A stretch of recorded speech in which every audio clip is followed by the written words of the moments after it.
The waters of Lake Trevi still flow. The marble statues under the Roman night sky still shine brightly as they have for centuries. And every year, nearly 500 million people flock to the peninsula, bringing hundreds of billions of euros just to immerse themselves in a dream called eternal romance. But from now on, that dream is no longer free. To descend the stone steps, to touch that symbol of freedom, you don't need romance. You need a ticket, a substantial bank account, and permission from a digital countdown system.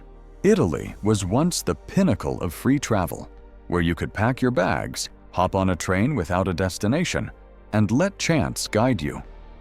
But that illusion is crumbling. What's happening isn't a simple environmental protection measure.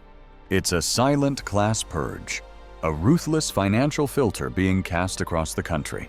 This isn't a story about a nation hating those who bring them money. This is the harsh reality of an empire being crushed by its own greatness, and we are forced to ask, when humanity's most primal beauty needs toll booths to survive, does it truly belong to all of us? Or has it become a privilege reserved only for those who can afford it? Italy once offered the world the dream of la dolce vita, a sweet life. It was a dazzling illusion of completely spontaneous trips, where you packed your bags with a hastily bought train ticket and spent an entire afternoon wandering aimlessly through the old town. But today, that model of unconditional freedom is dying under barriers and QR codes. You stand before the magnificent Trevi fountain, but you are no longer allowed to freely approach it. Between you and the heritage site is now a checkpoint. Venice has started charging day trip visitors. Florence is desperately removing Airbnb lockboxes, and the famous Amalfi Coast now determines your right to view the sea based on the meaningless numbers of your license plate. The truth is, Italy doesn't hate tourists. This is simply the struggle for survival of a nation too beautiful, wounded and worn down by the weight of hundreds of millions of people. We are forced to ask, when the most authentic beauty requires control gates, does it still belong to humanity? Is Italy erecting barriers to protect its heritage? Or are they simply using financial boundaries to select who truly deserves to enter?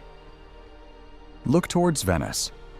You stand before the square leading to the canal system, but what you hold in your hand isn't a paper map, but a phone screen displaying a QR code for confirmation. In 2026, the city will extend its entrance fee to 60 peak days. The most ironic mechanism lies in the pricing. Book 4 days in advance, you pay €5. If you visit spontaneously, the penalty is €10. Venice isn't closed year-round. They're simply ending spontaneity. Tourism is no longer for dreamers. You must adhere to digital discipline and prove your right to be present. Where is the macro-level crack? It's the group of day trippers. They consume urban space, wear down the cobblestones, but contribute almost no economic surplus to the local economy. Venice is establishing a massive financial filter. But if a city has to resort to QR codes to control the world's love life, is Venice still an open city? Or has it already transformed into a quiet amusement park with an entrance fee? Leaving Venice, look toward Rome. Coins still fall, thousands of cameras still go up. But from February 2026, this romantic icon of classic films has been downgraded to a ticketed stadium.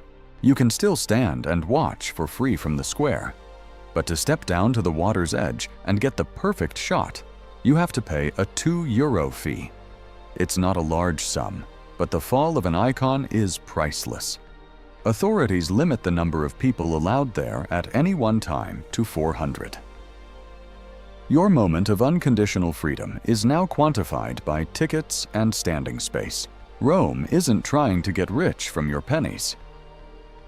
Economically, they are desperately trying to recoup the costs of maintaining the marble surface, paying security salaries, and cleaning up the enormous amount of trash.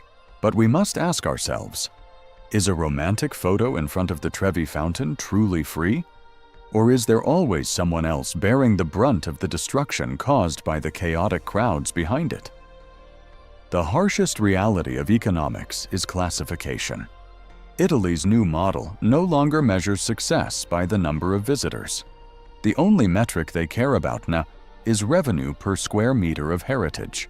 Day trip visitors consume urban resources equivalent to VIPs, but their economic contribution is almost zero.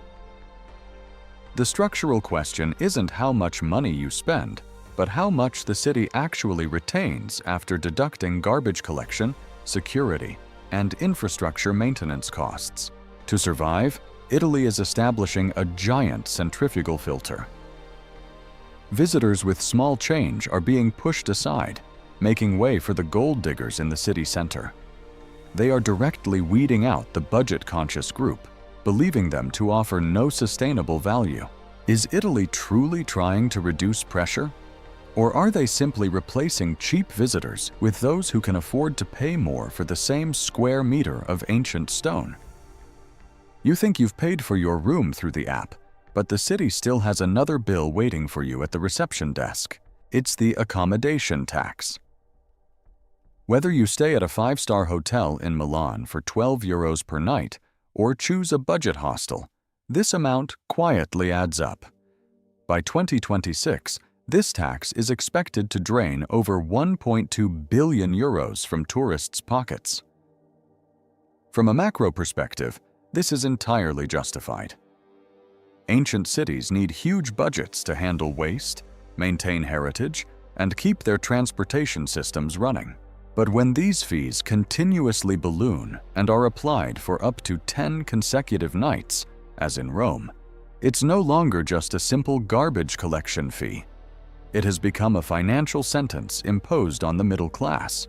Is the tourism tax truly saving cities, or is it simply turning the fatigue of local residents into a new revenue stream? Florence once declared war on these automated lockboxes in its central core.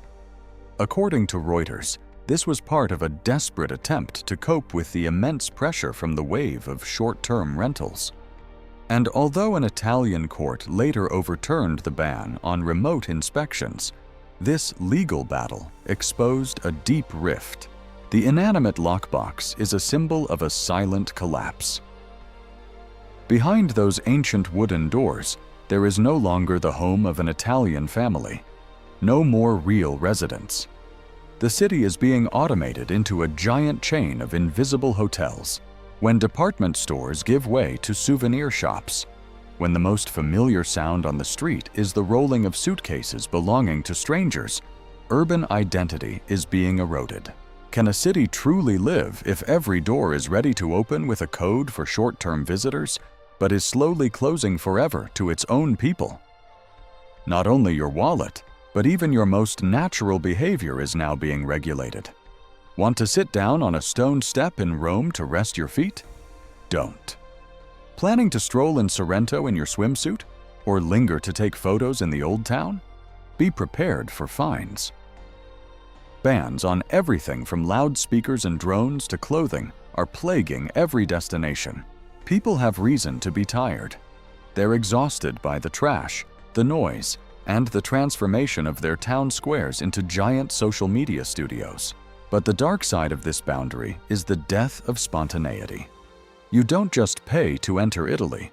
You have to learn to stand, sit, dress, and move according to a rigid code.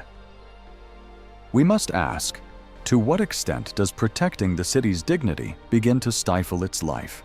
When every gesture of a tourist needs to be managed, is Italy preserving culture or turning it into a controlled ritual? If you think escaping the suffocating city to nature will bring freedom, you're mistaken. Nature now has its gates too. On the SS 163 winding along the stunning Amalfi Cliffs, your rental car gets stopped. During the 2026 peak season, traffic is ruthlessly categorized based on the last digit of your license plate. The freedom of driving along the coast, once a proud symbol of Italy, is now stifled by administrative barriers. This filter extends to the pristine Dolomite peaks. At hotspots like Lago di Braies, from 9 a.m. to 4 p.m., without a pre-booked code, access to the valley is shut off. Shuttle buses and ticketing systems are completely destroying spontaneous trips.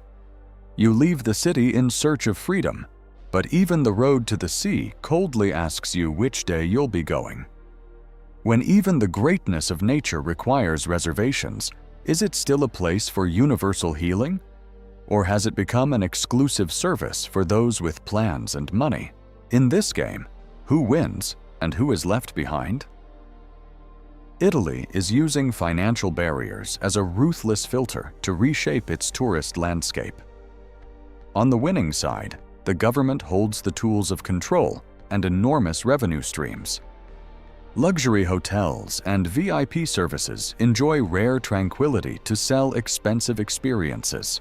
But at the bottom of the filter, the losers are becoming increasingly apparent. These are the young people and middle-class families unable to bear the ever-growing tax bills. These are the small businesses that depend on the crowds, now facing the risk of being taken over. Bitterly, even local residents could be left empty-handed if the money doesn't return to the community, but instead transforms the city into a special zone for the super-rich. This isn't just an effort at preservation. It's a redistribution of access to beauty. Is Italy protecting its citizens from tourists, or simply replacing ordinary travelers with a wealthier class? Italy is not an isolated case. What is happening in Venice, Rome, or Amalfi is essentially a giant laboratory for the future of the world. From Greece and Spain to the Netherlands, all are holding their breath watching Italy's experiment. If Italy proves that welcoming fewer tourists but forcing them to spend more yields enormous benefits, many other countries will copy this model. This is an extremely dangerous turn. Renewable tourism can help offset the ecosystem, but if every contribution is transformed into a bill, tourism will leave the heart and remain confined to the balance sheets. We can sympathize with Italy, but we also have the right to fear a world where beauty is only left through a narrow gap for those who can afford it. Ultimately, will you choose a chaotic, free but dying Italy, or an authentic, luxurious Italy for the few? Leave your perspective in the comments below. If you find these macroeconomic analyses valuable in addressing your skepticism, please like and share this video. Don't forget to subscribe to the channel and turn on notification bells so you don't miss our next investigative journeys.